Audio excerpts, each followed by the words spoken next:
Hello everybody and welcome to a review video, which I don't do that commonly here on the channel, but we're doing a review video for The Road to Innsmouth.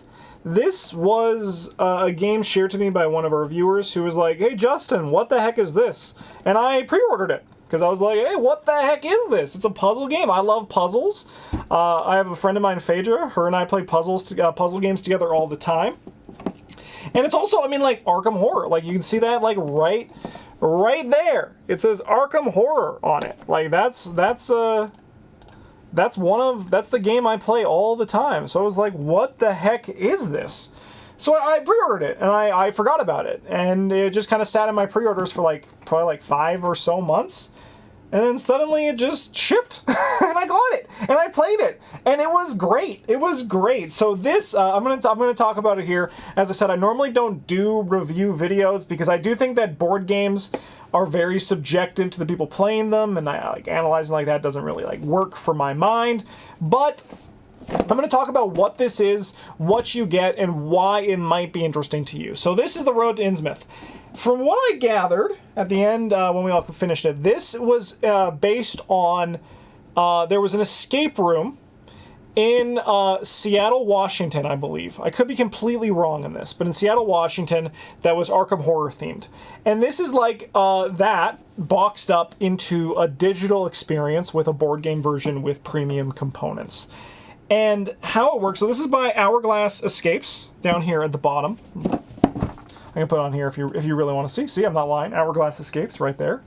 But this is a point-and-click interactive digital game. So what you're getting in the box is actually, it's kind of like you're paying for like an escape room experience inside of this. So with that said, notably, the replay, this is not like a board game that's designed to be replayable. This is like a one-time event that you can play, or you can like watch other people play it. So that's something that we do. So like I played this with Phaedra. A video on that is going to be coming out next Sunday. And Travis and Bryn also are going to play this. And that's kind of like how we do it. So we just kind of go that. But if you're not like us, where you can like feature different people playing the puzzle game, this game does not have replayability. It's a puzzle game. As far as I know, the puzzles aren't randomly generated, but even then you'll kind of know the basis of the solutions. So just treat this as like the exit games, just a bit pricier. How it works is that there's a code included, which I need to make sure I do not show in this video. But there is a code included. I'm just going to go put that on the floor. There is a code included in this game that allows you to start. You can play it single player, all in the same room, or multiplayer where other people can join you and watch. So you can, as far as I can tell, we played the single player mode, but you can play with people at a distance with your room code that exists in your box. Then it's like a point and click game, 3D. You take on the role of Stella Clark, moving through Innsmouth at a request of Othera Gilman.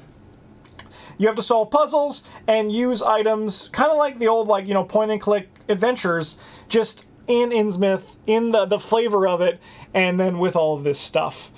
It's fun. It's fun. It was a good time. Phaedra and I actually had a really good time. The puzzles actually are also from the puzzle games we played. The puzzles in The Road to Innsmouth were on the easier side, which I think is good, because I think if you're not like crazy about puzzles, but you like Arkham Horror, this is great for you. If you like puzzles, it's still, you gotta do puzzles for 2 hours, so that's like really fun.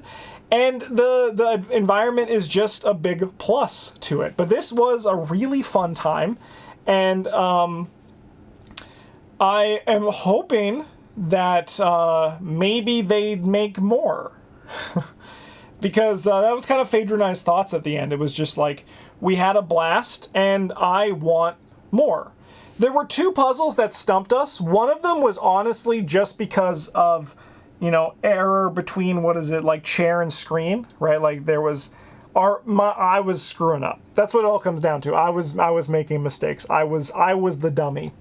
But otherwise, the puzzles were all pretty straightforward. And the first one, it was just because we had to learn how to like better interact with the game, right?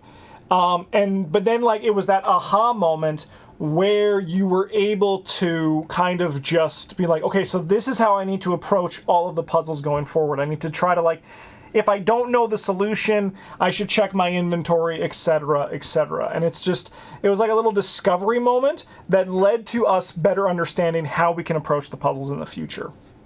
With all that said, there are hints available to you. There's like layers of hints. It's like you get like, here's what you should look at. Maybe you should try this solution, right? Like, it's just kind of like, you can kind of just like, if you're stuck, you can use a hint to just easily get out of there.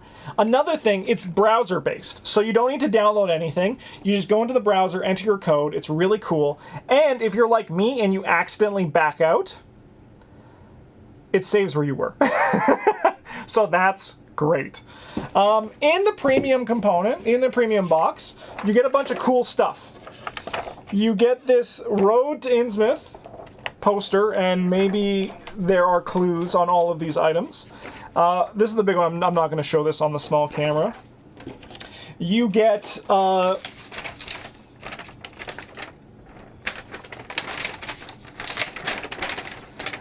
map.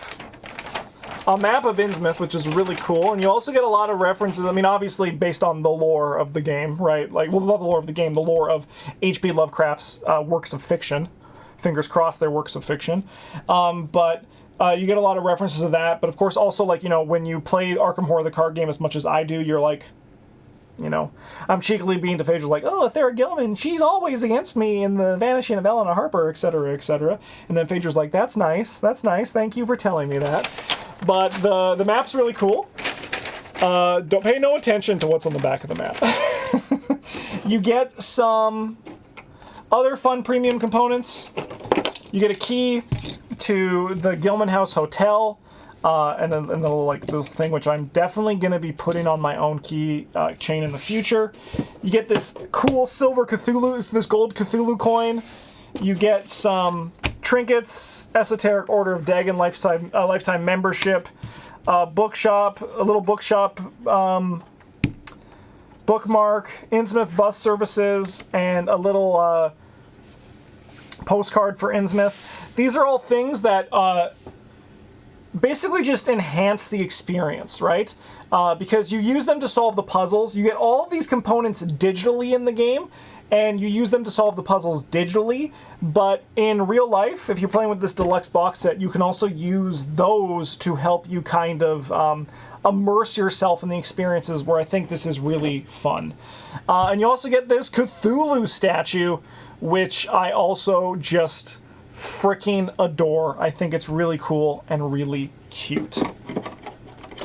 So yeah, that's kind of like all that comes in here. So I will say probably the biggest con against this is if I had to give like negatives, it would be that it is pricey for what you get, right? Like it is, I don't remember how much it was. I think it was like $30 or something like that, maybe like $40 Canadian when I bought it.